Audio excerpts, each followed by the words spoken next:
Hey everybody, welcome to the video that I planned on making the first time around, and it turned into a troubleshooting and investigation videos.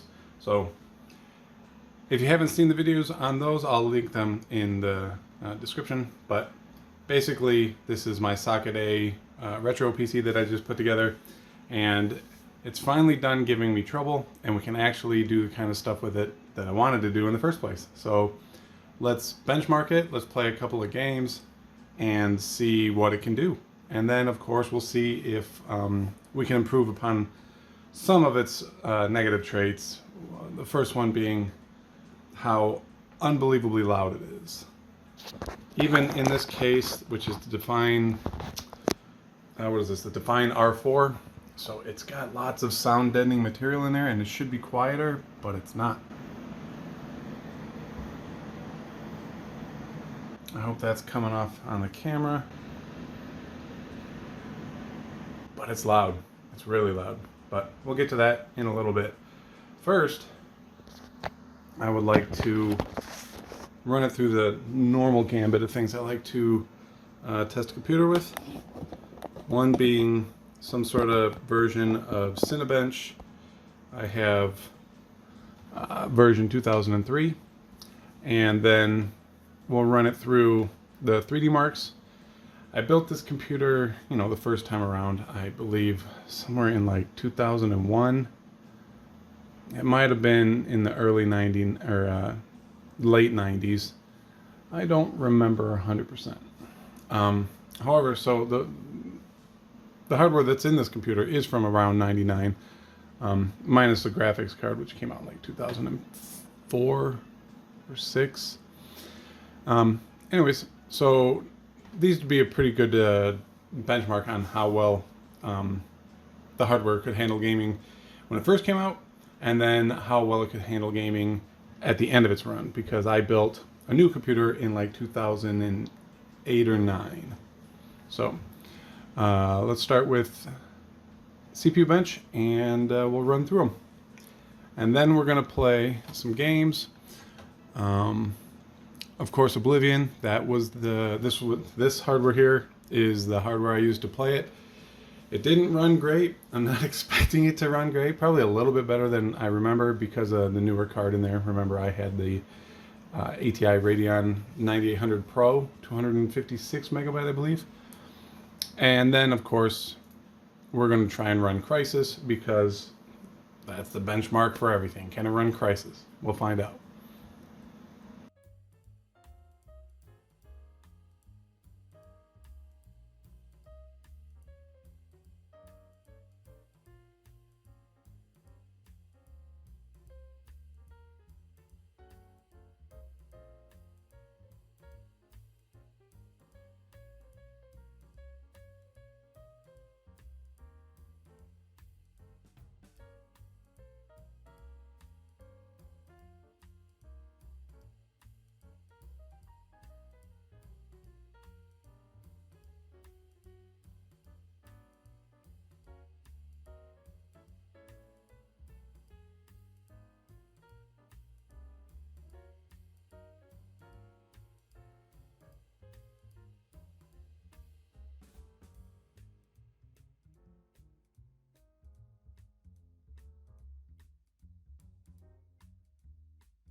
So now that our testing is done, we got up to about 51 degrees on the CPU.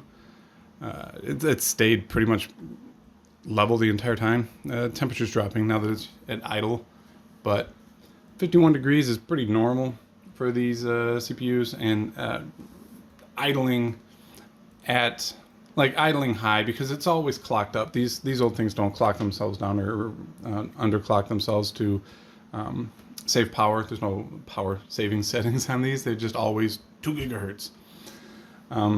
So this temperature is going to fall a little bit. Probably it's going to rest around 45 or 47. Anyways, maybe we can improve that. If you'll notice, we didn't run 3D Mark. Was it 2001 and 2003? I don't remember 100%. Anyways, they just blue screen, which is weird. I wonder if there's some sort of like requirement that I don't have on this computer because it's not hooked up to the internet. Like maybe it needs like a .NET package or something like that. But the other ones worked, and I think that gives us a pretty good idea on how well this thing is working. And we'll have a pretty good benchmark to compare against when we upgrade the RAM, because I do have some RAM laying around that we can put in there. You can take it all the way up to 1.5 gigahertz, or take it all the way up to 1.5 gigabytes. And I don't think it needs that much, but it's kind of cool to put it in there. The motherboard has 3 slots for 3 RAM slots, and we might as well populate all of them. Why not? Another thing I want to tackle, and I talked about it a few minutes ago, well, at the beginning of the video, is the noise of this thing. So, even with the case on it, it's loud. Take this off, it's louder, of course. And you would think it was, the culprit would be these big fans, my intake and exhaust. But no, because the audio, and I hope this thing picks it up,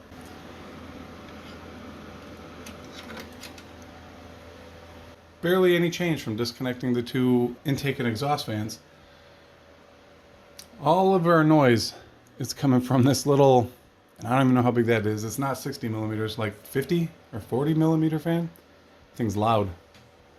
So went digging through all of my fans, my fan drawer down here, and I found this 60 millimeter fan. I think it was from some sort of server. I'm pretty sure it was, at least. This should move a whole lot more air, but it's probably just as loud. And speaking of which, I mean, we can find out how loud it is here real quick. I'm going to unplug the fan header. I've done this a million times in my life while the computer is running, and I've never had a problem. Do I recommend you do it? No, but I'm going to do it. I've done it before.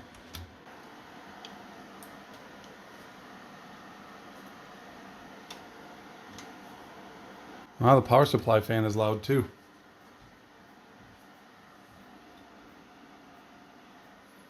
I wonder if we can do anything about that. So anyways, let's test this fan here out.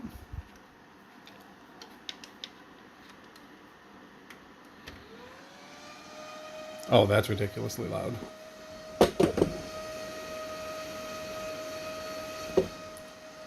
So I don't think that's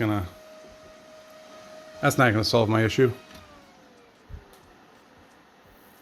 This moves a lot of air though. So my solution to this loud little fan here on the CPU is, well, a bigger fan. The bigger fan you go with, the lower, the less noise it's gonna make, usually. So we're gonna put this 92 millimeter fan on there. And how are we gonna put a 92 millimeter fan where a like 60 millimeter at most would fit? That's where this comes into place. I 3D printed up this adapter. I think it works really well. So we're going to take this fan off, put this guy on there, and hopefully the audio levels are going to go down. So installing our adapter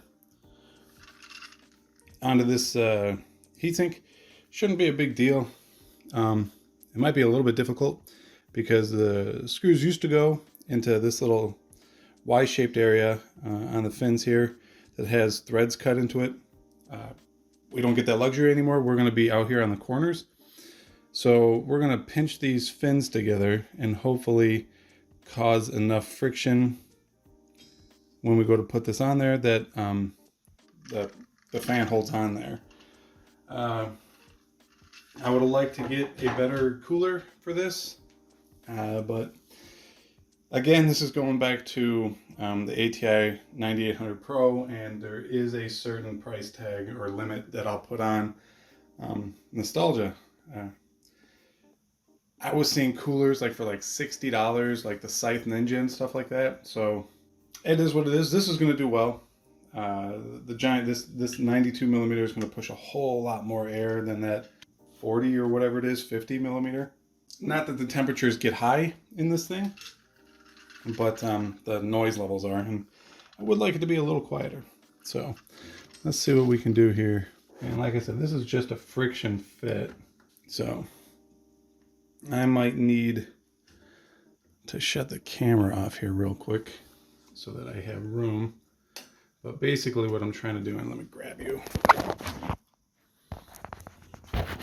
So you see our screws going down between the fins there. I'm going to straighten all those out. The back ones are a little bit difficult to get to. There you go. See, and we're missing them. So I'm gonna fight this thing for a minute and get it down there straight. I'll be right back. So as you can see, I decided to take the CPU cooler off there. It was taking a little bit of force to get this thing to come together the way I wanted it to. As you can see, the screws go all the way down in there, and it's deflecting some of the fins. So this thing is very sturdy. It is not coming apart. So there's no or very little chance of, while it's in here, you know, it drooping and falling off. You know, not the heat sink metal part, but like the fan assembly, you know, falling forward and the screws letting go. So it's kind of difficult to get this out, and I'm sure it's going to be even more difficult to get it back in with this fan assembly on there. So let's see if I can't do this without screwing something up. Probably could have just taken the motherboard out. But that's a lot of extra work. Who wants to do that? Not this guy. Oh. Okay, this is going to take a minute of swearing and cursing, so be right back. Alright, that was kind of difficult to do. Main reason being, you got to get that, you know, hook right there lined up, and doing so and trying to get that hook on there is quite the task, mainly because of the way this little finger pad here is shaped. You'll notice it's upwards at like, I don't know, a 45-degree angle. So you can just get, with this fan on there, your very tip of your finger on the very tip of that metal tab, rather than down here where the meat of your finger should go. And it hurts. I'm not ashamed, or I'm not too tough to say that it hurt. It hurt a lot. It wasn't fun. So we got it on there. It's sturdy. So let's give it a go. Hopefully I didn't break anything. We're going to make sure this works before we add in some more RAM. After installing that, we successfully did it. We didn't chip the die, it seems. Still got our level 2 cache. Anyways, and it is still a AMD Athlon XP, which is great. So let's see what PC Probe here says, and are we idling at roughly the same temperature? Where'd you go, PC Probe? Come here. So 42. I am gonna run a couple of rounds of Cinebench, warm this thing up, and we'll see how well that CPU cooler is doing. So after running Cinebench 2003 a few times, this is weird, it's going up, I stopped it. As you can see here, we touched 54 degrees a couple of times. So I don't know if that's due to inefficiency on the new cooler, or the fact that this room that we're in is heating up as come on, turn. As the sun's baking my side window here. So it is noticeably warmer in here, and I don't have a thermometer in here, so I can't tell for sure. But overall, I'm happy with it because it's quieter. It's a lot quieter, so that's nice. So the RAM I have to put in here are all Kingston Value RAM, all 512 megabyte sticks. But the problem is they are not matched. We have different serial numbers and batch numbers and stuff like that on each of them. And even the PCBs are all a little bit different. So hopefully this doesn't cause instability. On today's computers, you can almost mix and match really anything. In fact, you could probably mix and match, you know, speeds. Like if you put like a 3200 megahertz stick in there with like say a 3000 or a I think there's 2800. The computer is going to be just fine, and more than likely it's going to be rock solid stable. But on these older ones, they kind of don't like that. So hopefully we can stick all 1,500 megs in here, and it'll be happy. We'll find out, that's for sure. I'm sure there's a reason.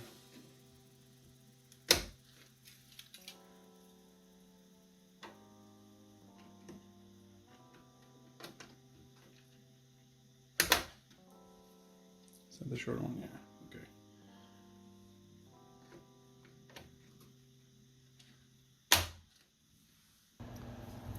So in CPU-Z here, under memory, it's showing things mostly expected here. We're in dual channel, which is good. And our clocks, you know, it hasn't had to run the clocks up there to get all these to run together. It looks like they're all pretty happy with 3, 3, and 8.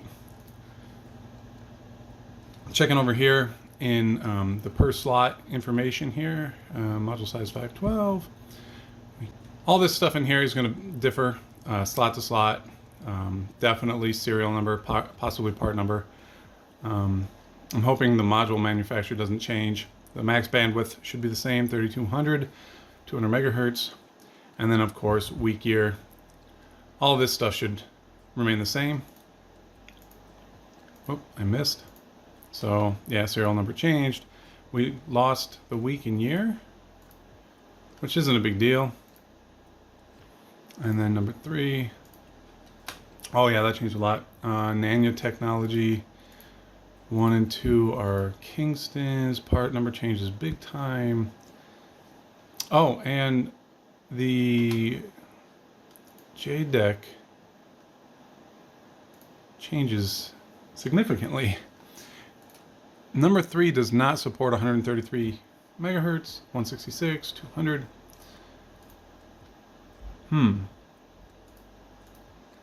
Those two are happy.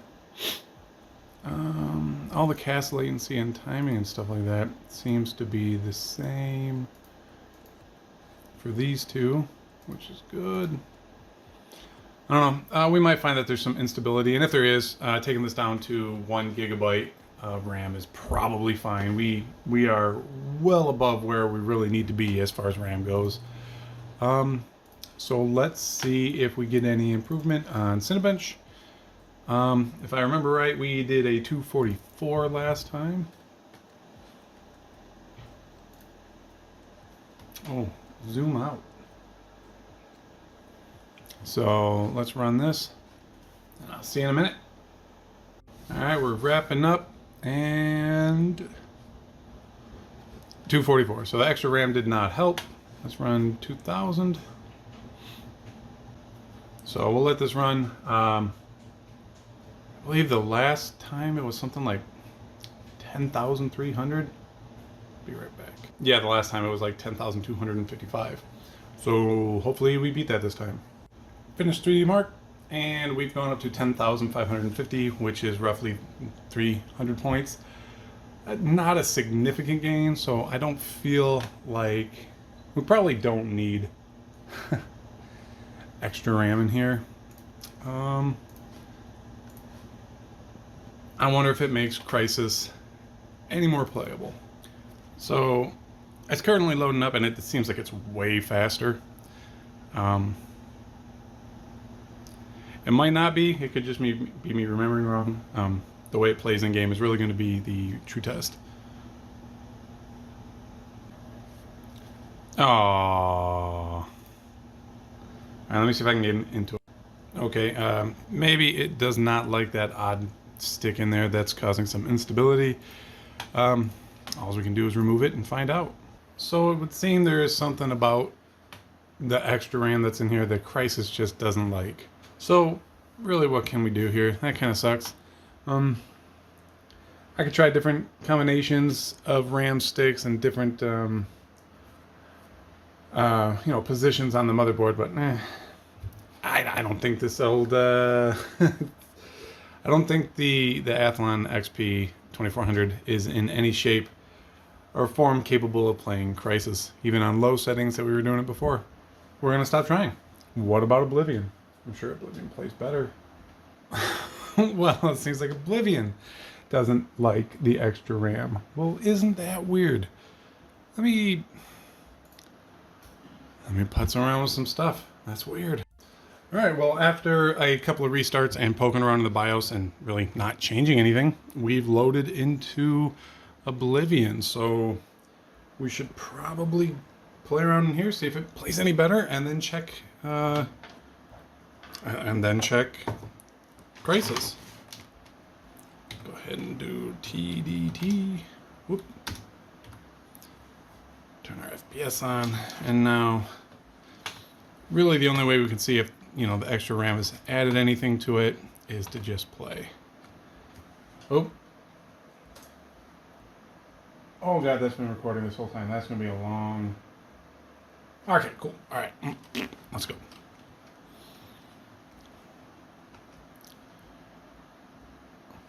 The frame drops when it loads things in are really going to be what I hope is smoothed out with the extra RAM. Oh yeah, okay, we didn't get a big huge frame drop. Get on the fire.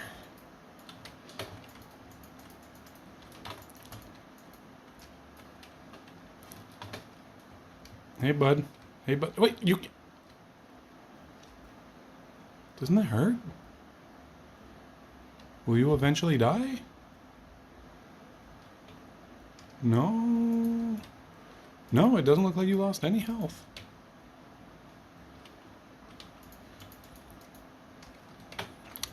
Come on.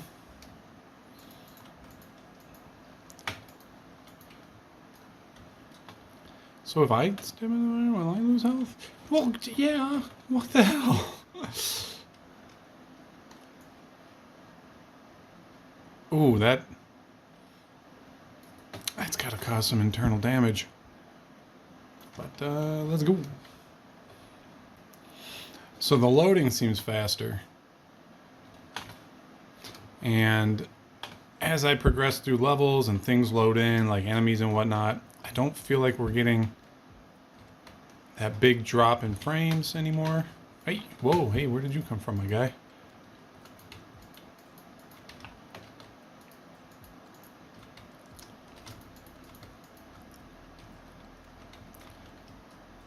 Beating me up only makes me stronger. I will sell your wares. Ah, I almost took her out before she could even pull out her hammer. So the extra RAM really seems to improve our experience in here, in Oblivion. And mostly from the huge lag spikes we would get when... Oh, did you just heal her? It reduced the huge lag spikes when loading in, new content and characters. Oh. Anyways, so that's awesome. Let's see if we can't get Crysis to load up. Hey. We loaded in. What was it? r_display info equals 1. Yep. Okay, so we are at 45 frames a second. Oh, well, that was a lower amount of pause. Yeah, still when there's a checkpoint, when they're loading in certain UI elements, stuff like that. This guy's gonna give me, yep, he's definitely giving problems. Bow, bow, bow.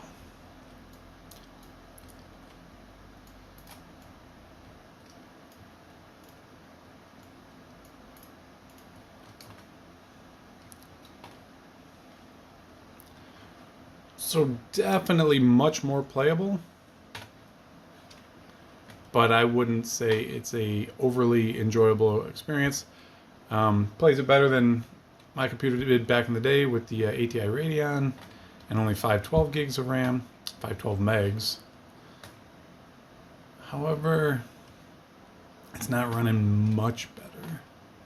I mean, the FPS is definitely higher. It's just the loading. Oh, and also, our loading is a little bit faster because we are using a 7200 RPM SATA drive. But it's still not saving this game. Also, it's very dark. I don't remember it being this dark. Anyways, get out of that. Well, okay, what can I say here? This has been a long and winding road for this retro PC. I'm not done with it yet. I still have to come up with a hard drive caddy. I'll probably design and 3D print something up for that. I'd also like to get to the bottom of an issue that it's been having where I'll go to shut it down and it just restarts or gets stuck in the shutdown. But I'm going to attribute that to being Windows XP and I can't get all the updates for it and stuff like that. So that's probably not a big deal. And I would like to clean up these wires here. It's kind of an eyesore. And with the side window on there, you know, you can see all that. So I'm probably going to do that. And I'll do an update on this computer later. But for now, what have we done? We overcame the issue with not being able to boot consistently. It ended up being the power supply and needing enough power on the 5-volt rail. In this case, the old power supply had 22 or 23 amps on the 5-volt rail, and this one has 40 on the 5-volt rail. So much better suited to the Socket A platform. We overcame 2 dead CPUs, these guys here. One that just doesn't work at all, it seems, and the other one is handicapped by chips on the die, so it only has 64K of L2 cache, which makes it technically a Duron. And another hurdle was just simply configuring the BIOS in the right way to use a single SATA drive rather than a RAID. And it was simple. Enable boot other device and change the RAID channel to a SCSI, and everything worked out fine. So we ended up upgrading this a little bit beyond what it was when I first built it way back in the day. You know, we doubled the RAM to 1 gigahertz. We have a much better video card in there. The Radeon 9800 Pro has got 256 megs. This 2600 XT or 3650 or whatever it is, it identifies as a couple of things. You know, it has 512 megabytes onboard RAM, and we've definitely got a faster hard drive, SATA 7200 RPM, whereas before it no doubt had an IDE like 5400 RPM hard drive. So all in all, I'm pretty happy with the way it turned out. It's going to get a little bit better here soon. Probably do that off camera and do a quick short to update that. But yeah, I've had a lot of fun and a little bit of frustration with this one, and I hope you enjoyed it too. So if you did enjoy it, please go ahead and drop a like on it and maybe hit that subscribe button, which really helps. It really helps me to grow the channel, and I do appreciate every single one of you that are watching. So I will see you next time, and hopefully it will be something a little less, it'll fight us a little bit less, but I don't know, maybe the fight's good for us. Anyways, I'll see you next time. Thanks.